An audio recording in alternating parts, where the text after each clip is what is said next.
The sheriff has been going around, and a previous speaker said something that is just not true, and I want to correct the record.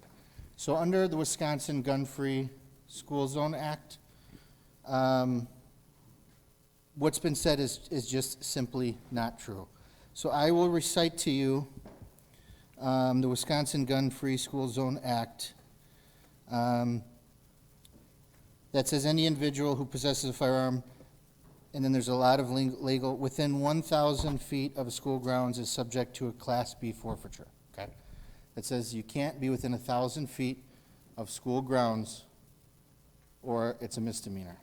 However, later in the statute, there's exception under sub B for folks who have a concealed carry permit. So if people come to this building with a concealed carry permit and they're within 1,000 feet of a school, I assure you it's not putting any children at risk, and it is certainly lawful. So when the sheriff or other speakers say otherwise, they're just not familiar with the statute. I don't hold it against them. It's ambiguous. There's a lot of words in there. It's just not true. And I want to make one thing clear to those of you who will be voting this tonight. People behind us, it's not that they don't want guns in this building. It's that they don't want guns in the hands of any of us, period. Okay? In 2011, a bipartisan Assembly and Senate. Hold on a second, excuse me. Please keep any comments out, be civil to each other. Thank you. Mr. Chairman, I'd like to reclaim my time. Always wanted to say that. Well, we'll put a few seconds on it. So, when I moved to Kenosha in 2006, the State Assembly and Senate just failed to override the veto of Governor Doyle to allow concealed carry in 2006. I called up Senator Wirch, he was my state senator. I said, "You idiot, can't believe you did this." You know what he told me? "Hey, Kevin, you got the wrong guy. I voted for it. I voted for concealed carry, pro-Second Amendment. I voted to override the governor, my same party, his veto. It's a bipartisan issue." It is. All 50 states allow concealed carry. So these people behind us, they don't want guns anywhere. So they're picking this as just low-hanging fruit, I guess. I was an alder. Okay, again, I'm not going to repeat this anymore. If you guys don't want to be civil, whoever is doing that next will be asked to leave the room. Thank you. Speaker, please go on. Thank you, sir. So, a bipartisan legislature allowed law-abiding citizens to carry guns in public. There's some statutory places that this board cannot allow guns in. The courthouse, police department, you guys can't do it. If you passed an ordinance that said that today, the Supreme Court, the Court of Appeals would strike it down. You can't do it. So those places are safe. I was an alderman, elected twice. I carried a gun when I was sitting in those spots, and it was legal. The city council, we have an alderman here who voted to allow guns in city council. He's probably going to speak later and say you guys shouldn't. He voted to allow them. Because we got crazy people who people are afraid of. When you make a decision he might not like, maybe he's going to go attack you. Maybe you ought to have the right to defend yourself. And about the, Mr. Chairman, it's hard to concentrate. He keeps talking. It is. I don't know. Go on. Okay, sorry. And about this thing about the department heads. Behind me, if you're a Democrat, raise your hand if you think President Biden should have kept all of Donald Trump's department heads. Raise your hand if you'd been okay with that. I see no hands. When you're elected as the executive of a county, a town, a city, you have a right to have your own staff, right? That's the only thing that's happening here. County Executive Samantha Kirkman has a right to her own staff that are in line with her goals within this community. So nobody here thinks that Biden should be working with Trump's staff.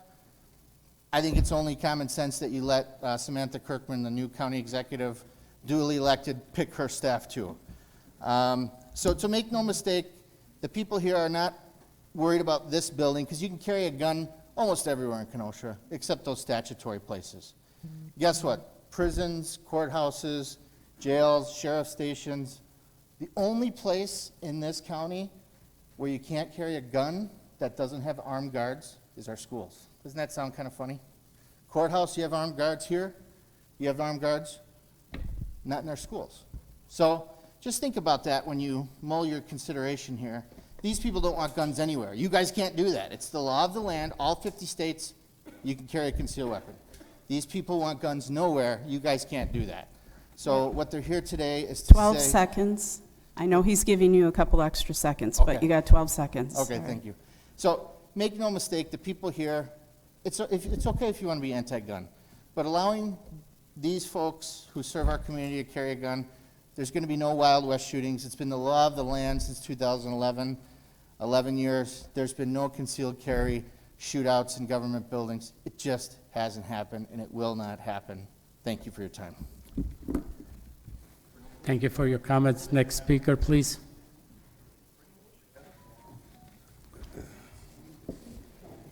Please state your name and address for the record. My name is Howard Moon, 7817 7th Avenue. Some people know where that is. During all my years in Kenosha, 16 with the school district, leaving for 12 years to take a superintendency in Beaver Dam, and then returning 11 years ago upon retirement, I have been impressed with the functioning of the county government and how generally easy it has been to get things done. Much of that perception came through association with the recently retired Jim Cruiser, for several years a fellow member of SLUGS, which stands for Simpletons Lacking Useful Golf Skills, as well as some other county business activity. What impressed me as much as anything was the fact that whatever activity or connection, social or otherwise, you never knew what political party Jim Cruiser was in. He just got her done, as the old phrase goes in Ohio. The two items you have under consideration now and subsequently, more guns and bestowing firepower to hire and fire department heads, if passed, will in all likelihood change the cruiser atmosphere overnight, and we citizens will not be better off in any way, shape, or form. And the politics of these times are emphatically not pretty. And about the arms, I have thought for a long time, because I was an English teacher to start with, and I was demoted to superintendent, but we'll talk about that later. The subject of the Second Amendment is a well-regulated militia, and its purpose was to help people at that time defend themselves because the British were coming. Well, guess what? The British are not coming. So we need to take another look, I think, at the sentence of the Second Amendment. A well-regulated militia is irrelevant in most discourse that I've heard today. So I'll say again, the politics of these times are emphatically not pretty. Thank you. Thank you. Point of order, I'm sorry. Can you either order Mr. Matheson to stop taking photos without consent of the speakers here? Given his history of fomenting violence, I think hold that on. really creates a danger. He's a newsman, and he's allowed to do that. Kevin, you can take Next pictures of me speaker, all you please. want. Who is calling a point of order? Hold on. Who is calling a point of order? Any of the supervisors? Okay, go ahead, Speaker. Thank you. Tom Stanczyk, 8623 21st Avenue. I just want to first off start off in correcting an incorrect interpretation of the Second Amendment. Let's read the whole amendment. And then let's take some context in that and what the founders said on that in the Federalist Papers. A well-regulated militia being necessary to the security of a free state, comma, The right of the people to keep and bear arms shall not be infringed. Now, they're saying the British are coming. At that time, the British was their own governments. They also were dealing with French and Indian raiders at that time. There was a lot of infighting amongst own communities. It was a violent time. Now, we can say whether some of that violence, whose side was wrong, it didn't matter. There was violence, similar to now. The big problem, once again, as spoken by previous speakers, is not that the people here don't want guns here. At least I should say certain people don't want guns here. They don't want guns anywhere. Well, let's see what our founder says about that, George Washington. A free people ought not only to be armed and disciplined, they should have sufficient arms and ammunition to maintain a status of independence from any who might attempt to abuse them. The examples of gun violence given, like the tragedy of Uvalde, and it is tragic, but unfortunately it seems to be politicized, so it has to be brought up. The fact is that there was no one armed in there. They had a gun-free zone, and the police didn't go in for an hour. Now, that person saw the sticker, went in there with guns anyway. Didn't stop him, because he was an evil person who wanted to do violence. We have laws in the land to stop from taking illicit drugs, yet there's drugs all over Kenosha. We have laws telling people not to speed on the roads, yet they speed. That's why we have to enforce those laws. And we have to have the rights to protect ourselves. The fact is that the only way to stop someone evil with a gun is someone good with a gun. They're saying they want less guns in this building, yet should the sheriff's department leave? I like that they're here. But I also would like to have the ability to be armed myself, because I'm not someone who wants to shoot up a school. I'm someone who wants to keep my family, friend, and community safe. And I don't carry because of a sticker on that door. But someone who wanted to kill somebody in here wouldn't care, because they're going to commit murder, which is already a crime. So apparently they don't care. People who want to actually commit gun violence don't care about any laws. So why are we taking firearms from law-abiding citizens? And the question is constituents, because they're claiming constituents. And I even had someone talk about how we need to have the non-partisan atmosphere of Jim Cruiser, which is laughable. The fact is, we elected Sam Kirkman and flipped this county board because we wanted change. We wanted change.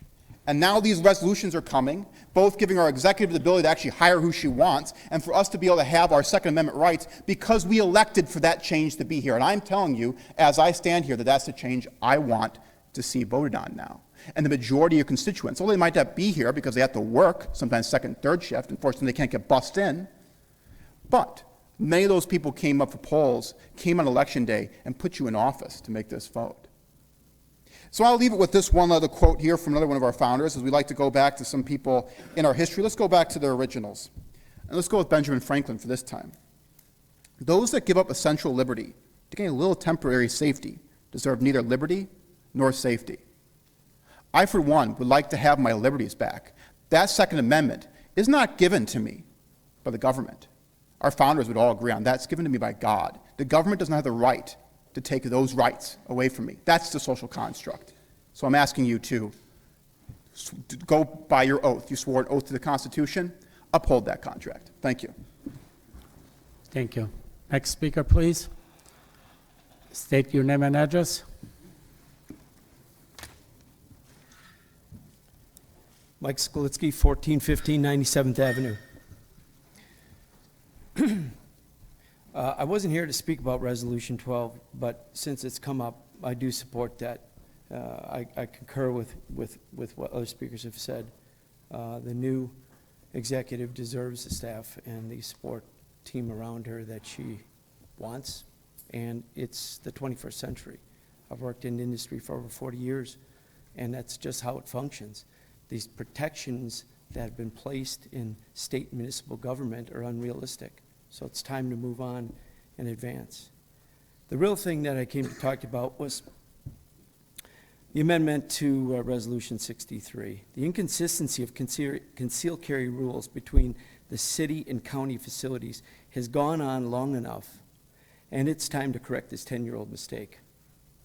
Not only is the county policy of restricting concealed carry within county facilities left the taxpayers vulnerable to liability suits because the county is self-insured, It also confuses citizens who need to enter both county and city facilities and are concealed carry permit owners.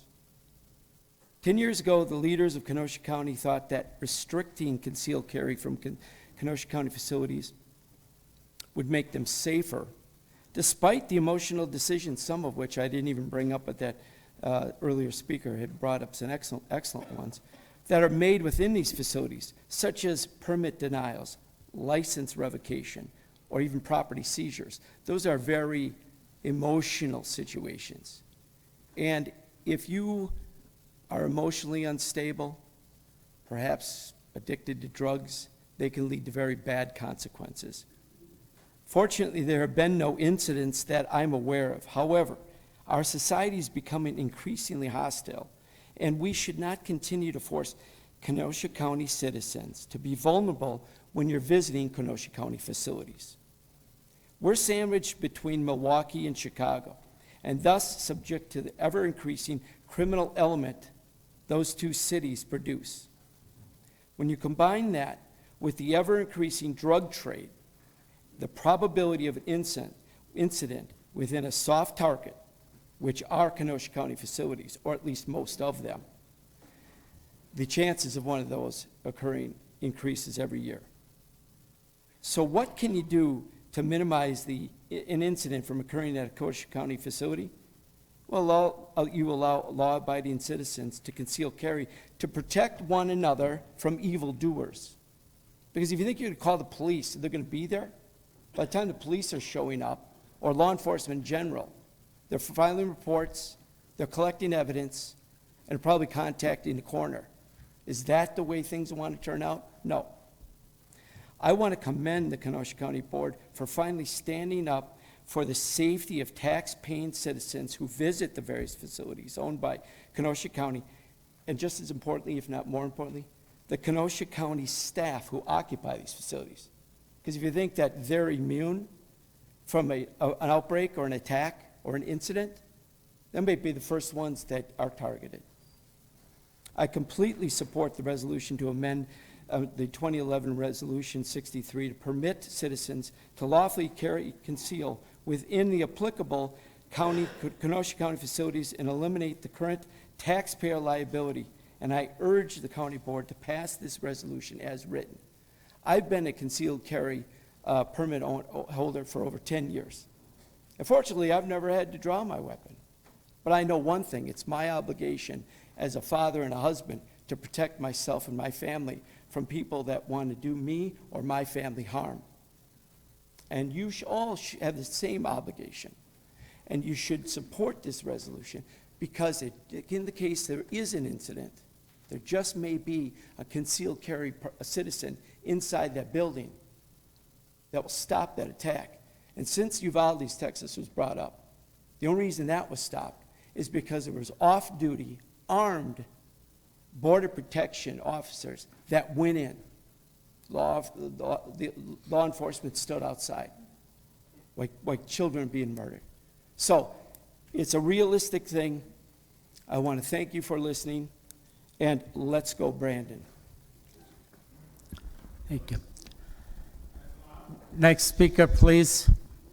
Hi, I'm Diane Lauscher, 4959 89th Place, 53142. And I would like to address the issue of making Kenosha a safe haven for guns. According to state law, there are no restrictions on guns, as somebody has mentioned, except for about a dozen public buildings that we just discussed where you can't carry them.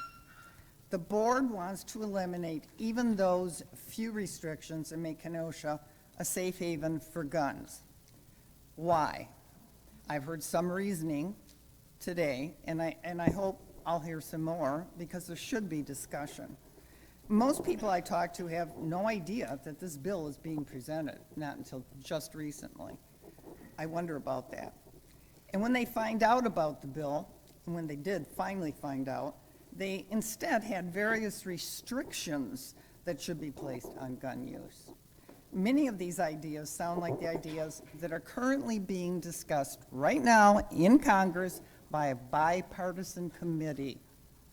And as you know, they've come up with different ideas. Nobody's going to take your guns away. Nobody's going to take my guns away. We were ranchers. We have guns all over the house. We needed them. But the question here is much more nuanced, much more layers to this issue. And we have to start thinking deeper about things. It seems that people are beginning to understand the Second Amendment is nuanced, and that there are a spectrum of opinions. There's the red flag laws that they brought up, the higher age level. What about assault weapons? Should we all have a couple of them or not? It's being debated. Can you keep your guns at home? Well, I hope so. Open carry, what about that? Guns only for the militia, as Dr. Moon had presented. That's how it actually reads, the Second Amendment. It's a militia that is requested. And then if you really want to get into nuances and layers, then who appoints the militia? Are they self-appointed? There's a lot here to dig into. So, that's going to an extreme right now. I just want to show you there's a lot here. It's not just have a gun or not have a gun. It's more than that. So it seems like no one wants to eliminate guns, really. But we do wonder why the board wants no restrictions. We've heard a few reasons, but really they fall short, especially the one after the Texas school shooting. No one agrees that the only thing that can stop a bad guy with a gun is a good guy with a gun. That's just not logical anymore. Think about that one. It doesn't hold. We need a referendum on guns, and this is what I'm requesting the board. We need to hear from all the people, not just the ones in the back over here, not the discussion we're having right now, all the people.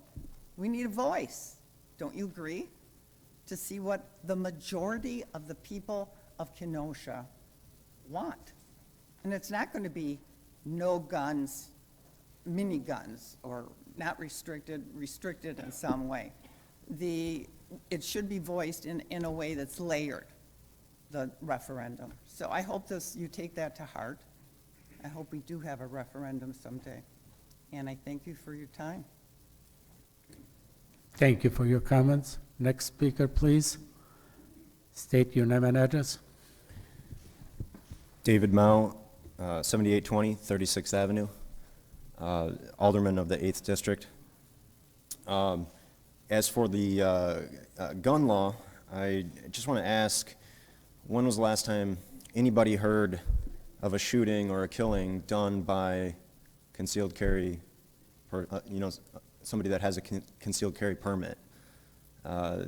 If you have anecdotal stories of it happening, I'm sure it's extremely, extremely rare. What we're talking about here is criminals who will not abide by the law. They already don't abide by the law. How can we enforce this anyways? There's a lot of lofty ideas here, but logistically, how is it to be enforced? Any criminal can just walk right in, including now, with a gun. The concealed carry, people that have a permit for concealed carry are not the ones breaking the law. So moving on, as I said, I'm the alderman of the city. I see that there is there's a resolution here for, it's number J11, about the referendum at the city level. So excuse me for a second while I talk about the city. A few weeks ago, I voted no for the referendum for more police and firefighters. It was a difficult one for me. Part of me likes the idea of hearing from the voters directly at the ballot. Let the people decide, right? But, and I also support our officers. I support our firefighters. It's very important. I agree with the vast majority of people that we need more resources and we need more officers. People have been asking for safety. But ultimately, I voted no because the way that it's being presented, including in the official city press release, it presents it as a binary choice. It says either raise taxes or you're not getting more officers and you won't be safe. It says, without raising taxes, there's no way to get more officers. Well, there's a third opinion that's clear to me, not being discussed, but it's for the city to balance its budget responsibly. Stop the wild spending. That's how we got there in the first place. It's ridiculous that they've spent so much money that they can't even provide the most basic and important needs like police officers. There's a good reason that the state sets limits on how much cities can tax their citizens. By attempting to raise taxes, the city is shirking its responsibility to balance its budget. A full review of the wild spending could take years, honestly. But for now, I can give a few examples, the easy, low-hanging fruit. First, development. Wisconsin is one of the nation's most noteworthy offenders of excessive TIF usage, which is tax incremental financing districts. Kenosha is the most egregious example, having the highest percentage of TIF-designated property in the state.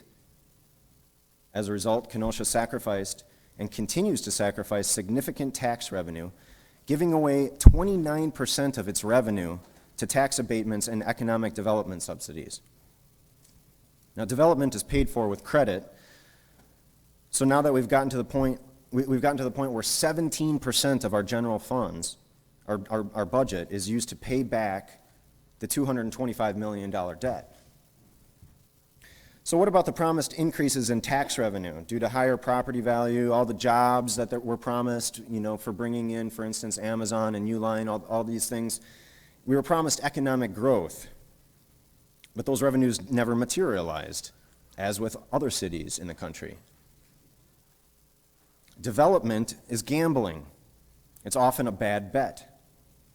Kenosha has 28 TIF districts, and only one, the Muni Golf Course, has even produced a profit to date.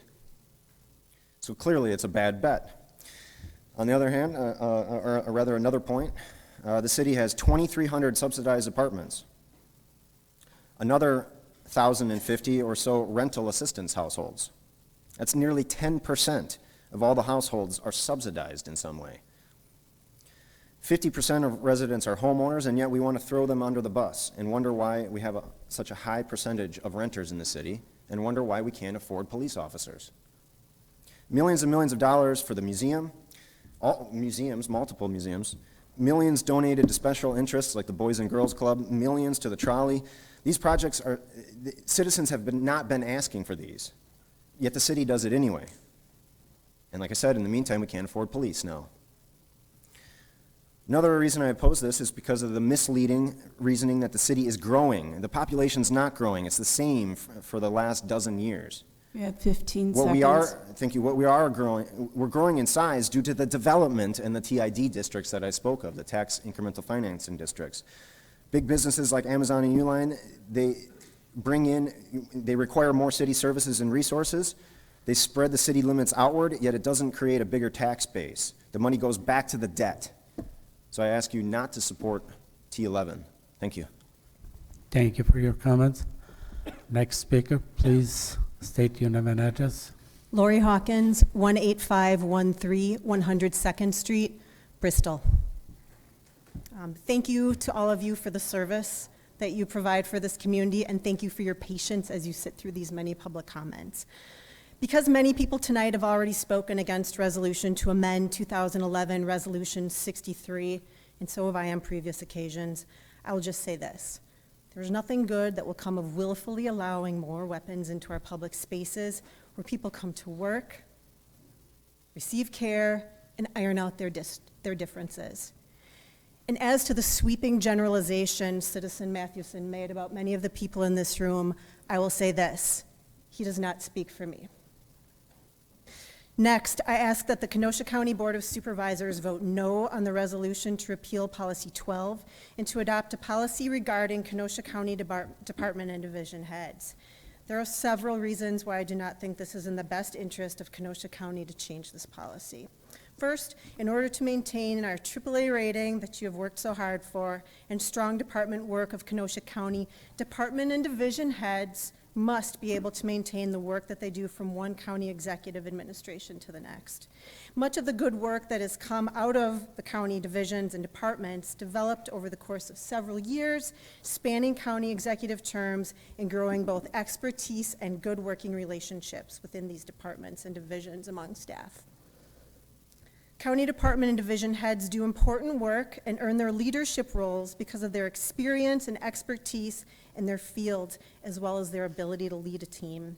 This is what we want, rather than to see those roles face the possibility of being filled as a political favor or because one's politics better align with that of any county executive who happens to be in office. In fact, this is precisely why the current policy was created, so that politics do not play into the important and specialized work in our county departments and divisions. Heads of departments and divisions should not be at-will employees. If they're not up to snuff, they should go through due process to either improve or be released from employment. If Kenosha County is to run as a successful business to serve our citizens, then leaders of the human resources, health services, and various human services divisions, among others, must be experts in their fields. If this resolution passes, division heads would more than likely operate differently if they knew that their positions were only as secure as the whim of one person who is most likely not qualified in each of these specialized fields. I'd rather have those important offices filled by experts who will do the work at hand to the best of their ability without worry that their jobs will become a revolving door depending upon who is elected to the office of county executive every 4 years. In addition, I believe that the resolution having to do with the funding, the administration of elections should also be voted down. As we stand, there are already checks and balances in place that determine how funding may be accepted for this process. This resolution serves to give the illusion of providing a solution to a problem that doesn't exist. It also serves to sow doubt in our county clerk's office. I find it inappropriate for a supervisor to put forth this resolution who is a complainant in a lawsuit concerning this very matter as a private citizen and to use his role as an elected official to further such a claim. Just as there has been no evidence that the 2020 election was fraudulent in its funding or otherwise, so has there been nothing that has happened within our county clerk's office, prompting the passage of a resolution such as this. Please vote no on this resolution. Thank you. Thank you for your comments. Next speaker, please. State your name and address. My name is Jody Meerhoff, and my address is 7220 First Avenue. I'm here to speak tonight about 3 resolutions before you. The first is the vote on lifting the ban on concealed carry weapons in our county buildings and parks, proposed by Supervisor Aaron Decker. I submitted an open records request to each of you for the communications from Kenosha County residents regarding this proposed change. While I have not yet received the requested documents from all of you, I can speak to the communications provided to me by the supervisors who have responded so far. Overwhelmingly, those communications were against Supervisor Decker's proposal to lift the ban. When I say overwhelmingly, I am speaking of a ratio of 65 contacts against lifting the ban to every 1 contact in favor of lifting the ban. 65 to 1. It is public record that the Republican Party of Kenosha County, which happens to be chaired by Supervisor Aaron Decker, invested an unprecedented $1,000 each to help a number of you supervisors get elected to your nonpartisan seats. Despite that campaign money, you are here now to act in good faith to represent what's best for all the people in our community, whether they donated to you or not, and whether they voted for you or not. At a rate of 65 to 1, your community has asked you to keep the ban in place. I hope you will listen. I also wanted to address the proposal regarding the acceptance of election grants. The resolution as written improperly implies that the county clerk's office has engaged in get out the vote campaigns, as well as receiving ballots and registering voters. As these are not functions of the county clerk and its staff, I would ask this language be stricken from the resolution. But most problematic to me about this resolution is the implication that there was something improper about the grants used in the 2020 election. The courts disagree. Supervisor Brian Thomas proposed this policy change. Supervisor Thomas was a plaintiff in an unsuccessful lawsuit against the city of Kenosha regarding use of our election grants, along with a number of other conservatives, including members of the local Republican Party headed by Supervisor Decker. Their lawsuit was dismissed, as have all the other challenges to the use of election grant money in 2020. The courts ruled there was nothing in state law that made those grants illegal, and that is still true today. While these partisan lawsuits and Thomas's resolution have chosen to focus only on grants to the 5 largest Democratic majority cities in Wisconsin, the reality is those grants to make voting safer during the pandemic were issued in a bipartisan manner, going to more than 200 municipalities throughout our state.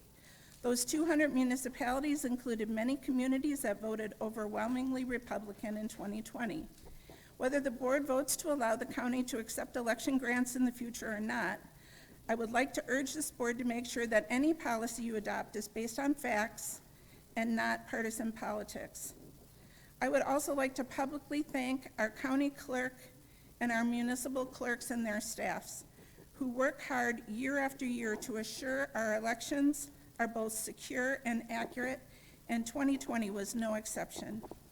Finally, I'd like to address the proposed change to Policy 12, allowing the county executive to fire and hire at will. Our county has much to be proud of, and that has been due to a combination of strong leadership by the county executive, by past county boards, and by the leadership of our department and division heads in our county government. Because of this, Kenosha has attracted talented people and been able to retain them. From its AAA bond rating to the awards of excellence for Brookside Care Center, our county wouldn't be where it was today without policies that worked. And I would like to thank all of you here tonight who have helped to move our county forward. But now Supervisor Decker and my supervisor, Terry Rose, are proposing changing this winning formula and going backward to a policy that was overturned by the county board 26 years ago. And I would like to know why. The community deserves to know exactly what problem such a dramatic policy change is fixing. As always, thank you for your time and service to our community. Thank you for your comments. Next speaker. Please state your name and address. Good evening, board members, members of the public. My name is Joel Trudell of 8201 43rd Avenue, Kenosha. So I have prepared remarks, but I have to ad-lib a little bit. So there's only one person here tonight that brought more guns into our community. There's only one person here that called for a militia with guns to come into our community. And what was the result of that? Right? We made national news, we killed people, we shot people. I don't understand how bringing more guns is a solution when we are a living example of bringing in more guns and bringing in a militia of people with guns helps the situation. All right, so now I'll go to my prepared comments. I am here tonight, let me also mention, I don't want to take away anybody's guns. So that is a lie. I have no interest in taking away anybody's guns. All right. So I am here tonight to speak against 2 of Supervisor Decker's resolutions. To amend 2011 Resolution 63 and allow firearms and electronic weapons legally possessed and carried in any building or grounds under control of Kenosha County, ... And to add to that, the policy change regarding department and division heads. What and whose priorities do these amendments represent? Hey, John Poole, according to your campaign finance report, your campaign, according to A Wisconsin campaign finance report dated about a week before your spring election, your campaign raised, do you remember? $1,475. Do you remember what the source of 80% of those dollars? Do you remember who that was? That is a good question, isn't it, John? All right, let's keep moving on. Hey, Zach Stock, according to your campaign finance report, your campaign also received money from the same source that contributed to John.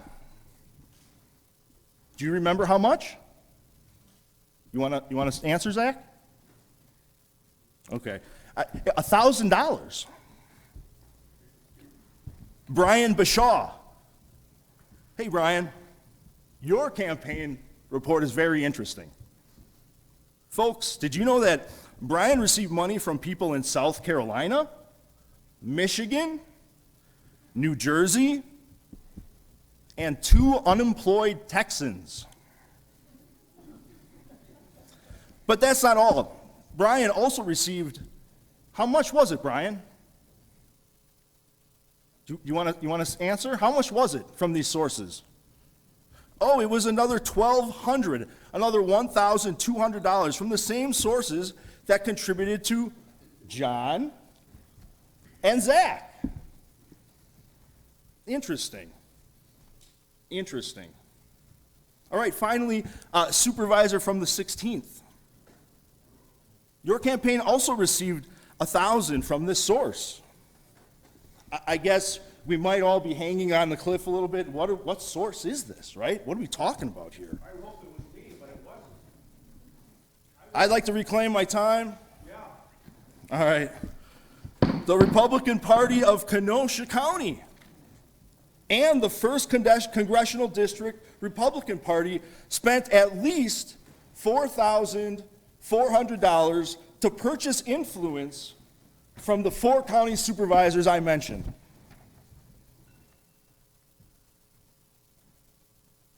I guess it's a good thing we weren't concealed carried. I could have taken that as a threat, huh?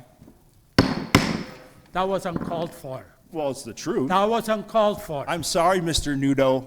Thank you I for will being share your sorry, but campaign information in a You can do bit. whatever you want, but just be All civil right, and don't make it sir. derogatory These comments. are my comments, One sir. more word and you're gonna go out, okay? Are If you want afraid your of the public's comments, sir? I would like my time back. Your time is out. No, Next it is speaker, not. please. All Deputy, right. please. No, sir. I'm being defended. No, sir. No, sir. No, sir. All right, come on. No, sir. Sir, No, make it sir. harder. No, sir. Sir. No, sir. About to be Public arrested. comments. Sir. No, sir. Hold on a sec. No, sir. Comment. Sirs, they're arresting me. Sirs!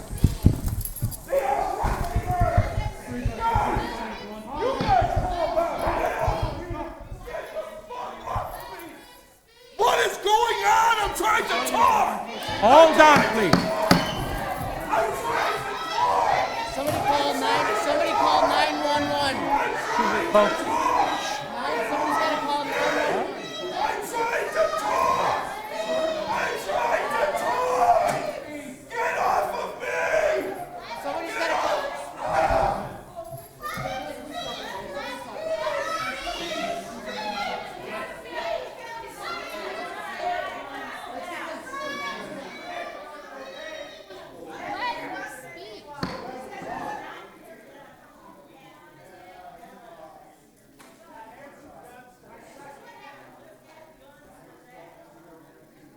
Should we adjourn?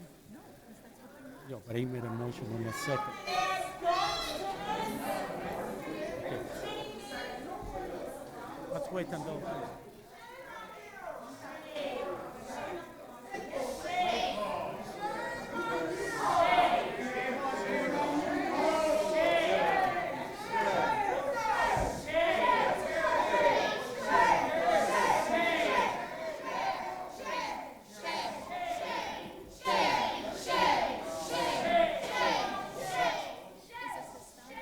Gonna give it to him, or should I give it to someone else? Okay. I'll give it to Laurie or Jody. Is this his as well? That's his, but All of this? Okay. yeah, give it all. There's a motion by Supervisor Rose and second by Supervisor against to adjourn. Any discussion? There's All in no, favor? So yeah, there's no discussion All in on that. favor, say aye. Aye. Roll call. Somebody call a roll call? Okay, no? No, don't call for Roll call? No. Okay, roll call requested.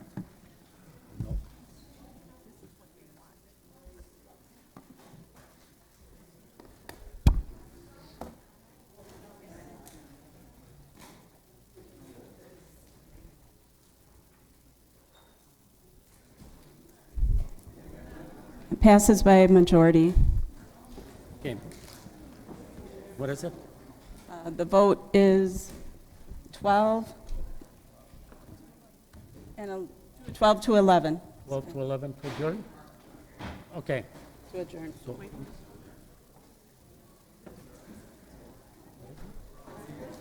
Oh, motion, we're adjourned.